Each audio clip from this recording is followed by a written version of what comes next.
Alright, speaking of Sony performing quite well, though, Ghost of Yōtei sales are outperforming Tsushima.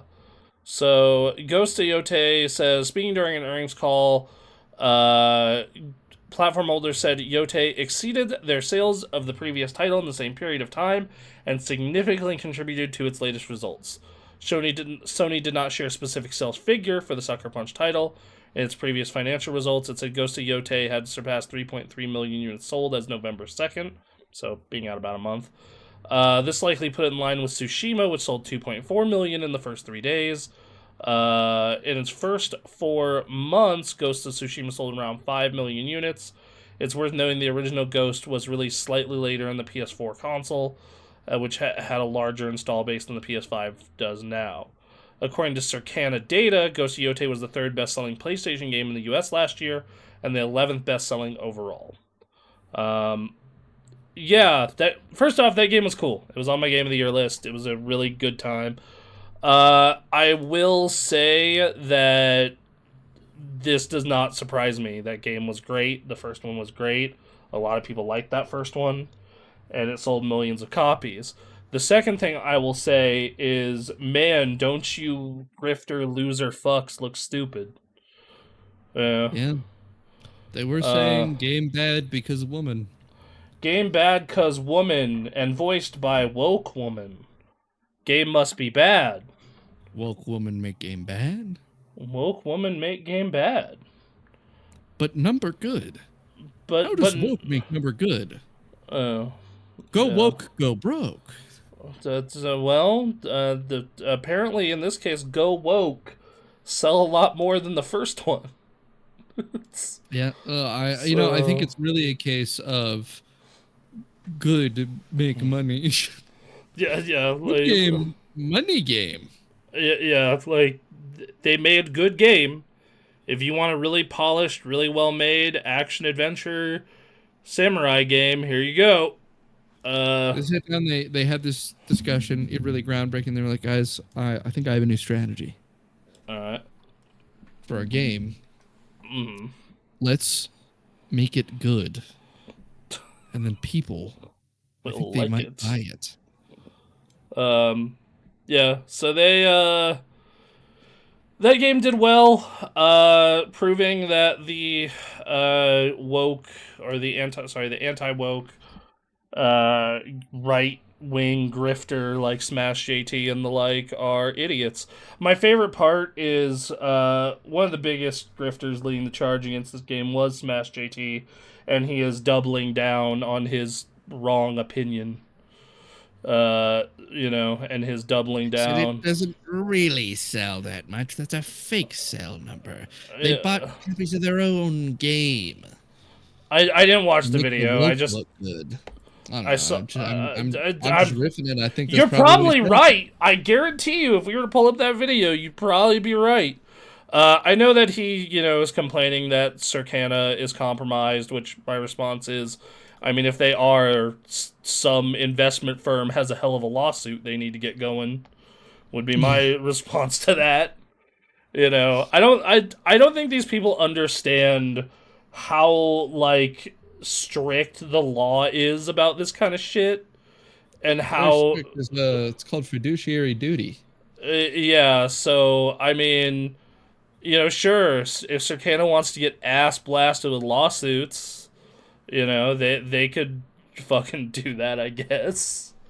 Look, if you have some kind of conspiracy, if you have some kind of thought about this thing isn't real, or I think that this thing is going on, there's some sort of untoward behavior in any kind of business, there's a really easy way to determine whether or not you're coming up with a sensible version of this scenario, and that is to look at fiduciary duty and go, does this match a fiduciary obligation? Because if it doesn't, they're not fucking doing it, man. They're not doing it. At least these big firms, individuals, as we've seen in some recent files that have gone around recently. Yeah, The thing is that companies at a certain scale aren't able to make decisions on an individual scale. They aren't able to go, I'm going to be evil for the woke, right? They can do that to like their employees, but when it comes to like their business decisions, those business decisions are made in mind with a board, and that board is composed of a lot of people, and a lot as in like 10 to 20, maybe 30, somewhere in that range, right? Depending on the size of your company. Right. And that board has a fiduciary duty to their investors, which means that they get to hear basically everything, right? It has to be told to them. And they go, okay, are we cool with this? Does it make our people money? If it doesn't, if they don't think it would make their people money, if there's no scenario where it makes any sense for it to make their people money, they're not going to let it happen. And so Circana reporting fake numbers to make woke look better is never going to make anyone money. They're not making money off of it. So they're not going to do it. It's this very hilarious and slightly sad thing of like they were right about this particular thing that has happened recently, but benign, unimportant shit like this they're all wrong about. Where it's just like, because these board members aren't appointed by an evil guy that's sending them there to do their will. They're appointed by like a fucking teacher's pension fund, right? It's decentralized decision making. There is no individual behind these companies at a certain scale. There are individuals in the company that make bad decisions, but financial decisions, right? They have to convince a pretty big group of people who have to convince their own group of people that it's a good decision. And if you can't see any situation where it could make money, if you can't see the theoretical line that the investor is seeing, then they're not making that decision. They're making a different decision. They're doing something for a different reason than what you think it is. If there isn't a theoretical line where someone thinks it might make money. That's why things like live service slop, right? Those do make sense, even though they're bad ideas. When someone puts a shit zillion dollars into Suicide Squad, Kill the Justice League, right? You look at it and you think, why the fuck would anyone ever do this? Why would they make such a stupid decision? The answer is that they have been convinced of a line of reasoning where this leads to them making money. They think that if they become the live service game for a period, that they're going to make enough money that it is worth the investment. And they can be wrong, but they can't not have a path to money making that they see and still make a decision like that. Exactly. Like the live service example is a perfect one because it's just like the reason why you keep seeing like bad live service games come out is because they're taking a million shots and making live service games, because if you do get a hit, you get a Genshin, you get an Apex, you get a Warzone, you get one of those is because it prints money forever. Same thing with what a lot of these idiots are calling the woke. It's like, no, they're doing that because it's a semi-popular art style or character type that has done well in the past, or the recent past in particular, and they think it'll make money. That's it. Well, that is it. Like, it's what it is. A lot of the time when you get the quote-unquote wokes added to your game, right? When you get, a gay character or something, it's kind of a... there's a couple situations, right? It can literally just bubble up from the work culture, right? There can be people in the company that want that representation and they propose it and they're like, yeah, I think we could write it well, we could do this. And the people who make the decisions based on money go, yeah, I don't think that won't make us money as long as it's good. And then it comes out and it either does or it doesn't make them money. And, it's kind of been a case that it really doesn't actually matter as much as people say it does. People aren't actually that much of activists in the gaming community. No. The boycotts don't work. If your game's good, people are gonna buy it. Right? And like, people don't actually care if it's gay people in the game, woman in the game, black person in the game. Baldur's Gate 3 is gay as fuck. That game was Yeah. incredibly, critically, commercially a success. There's a Right. lot of gay shit in that game.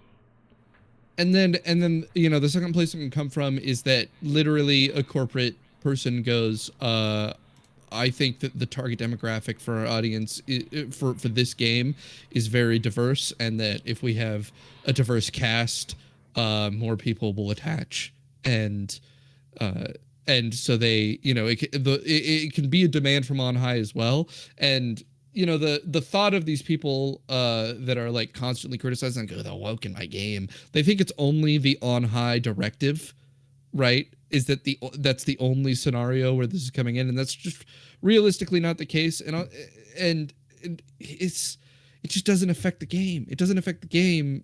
The quality of the game is what affects the game. Right, and I think there is something to be said of, a game like Dragon Age: The Veilguard, which, the problem with the writing there was not, the woke. It was just a poorly written game. I think that or Saints Row. Saints Row, I think, is a great example. The Saints Row remake or reboot. That game's super mega woke. It's also fucking horrible. It's super cringe. It's like a disaster of a video game. And part of that is it's like excessive harping on progressive signifiers, right? It's like it's the game constantly going, hey, we're with you. It has the Detroit Become Human problem, where they're like fucking, they're putting their fist up and stuff, and it's like, oh god, the messaging is so on the nose. And like, that's not a problem of the game being woke. That's a problem of the game being poorly written and poorly made. Right, and then a lot of the times these people don't recognize what they would call woke because the writing is good. You look at, Final Fantasy VII might be one of the most woke video games ever made. Right. Metal Gear Solid 3, that game's not woke. Yeah, the game. God, my favorite part is when people are like, I don't want politics in my video games. I like Metal Gear Solid. I like Metal Gear Solid and BioShock. Those are not political games. That have no critiques or commentary on the state of society whatsoever. One of my favorites is someone said that about Metaphor ReFantazio. And I just wanted to flip over my fucking table. Like, you don't understand. You don't understand. You see, Metal Gear Solid isn't political because I don't see a black woman in it. Therefore, there's a black woman in it. Well, there's a black woman in the second one. I don't see them, though. Oh, fair. I don't see them, so it's not political. I just, there is an entire generation of, it could be No Child Left Behind, it could be just terrible English teachers, it could be a combination of the two. There's an entire generation that should have failed their English classes and not been allowed to graduate. Dude, okay, you know what pisses me off? It is crazy. So fucking much. There's this fucking meme that went around for like years. It's not as popular anymore. But that was people, I swear this was like when I was in like high school and shit. Okay? People would post this fucking thing where they would go, teacher, why are the curtains blue? You see, the curtains being blue in this scene indicate that the characters are experiencing a form of sadness. It represents their melancholy. And then it's like asking the creator why the curtains were blue. Well, because the curtains were blue, right? like it's shitting on this idea that things in a scene can represent stuff.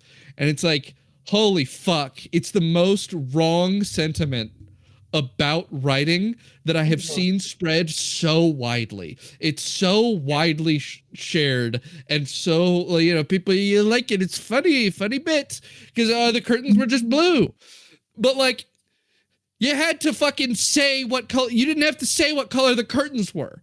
The only reason you would bring up the curtains being blue is because there's a reason. That's how things are written. Things are written with meanings. If something isn't brought up, it's because it doesn't matter. It's just, oh my god.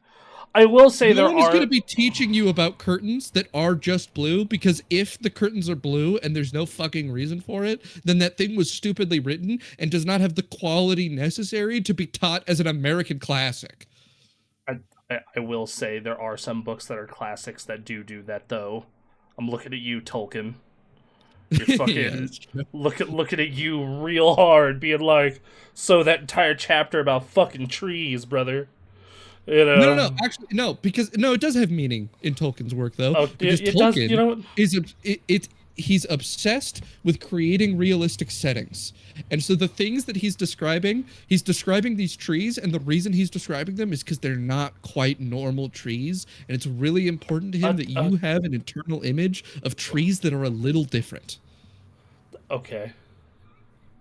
And I'm saying there is a fucking class. There is authorial intent there. You're right. There is. Exactly. It's shitty authorial intent, but it is authorial intent. If you went into a class and you asked your students, why is he spending so much time describing the trees? And they answered, the trees just are that way. I would fail that child. They're right. Wrong. No, you're right. They're not just that way. He did it for a reason. He did it for...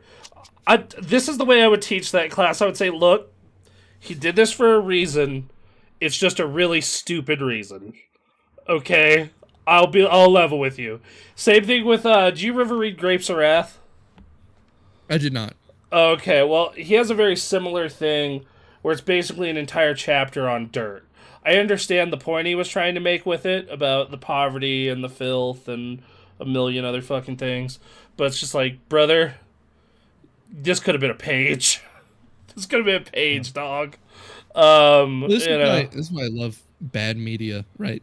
Because bad media has way more instances of someone like deliberating a long time on a stupid thing that they really didn't need to, right?